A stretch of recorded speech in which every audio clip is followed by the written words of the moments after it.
Welcome! Before we bind the production plan visual, this video first covers a few important tips worth preparing. Downloading, installing, and the field binding itself work just like the production tracker, and we'll do the actual binding in the next video. First, the dim week table. I created it so the week numbers are unique. In the dim date table, by default, they aren't.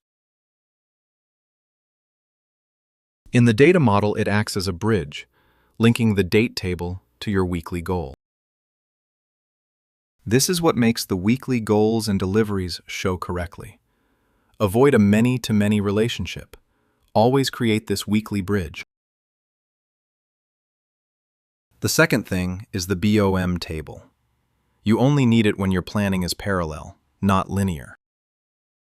Linear means the areas follow one another into a single main product. Parallel is like a tree, a product built from components which are built from further components. We'll use parallel here because it's more complex and really shows what the visual can do.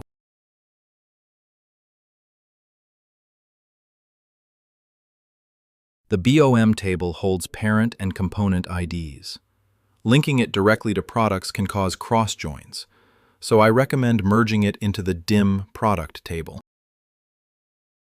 Then, in DIM product, you get the extra columns: which parent ID an item belongs to, which component it is, and how many components belong to that parent. This matters for planning. And that's it for this one. In the next video, we'll drag the columns into the right fields. See you there.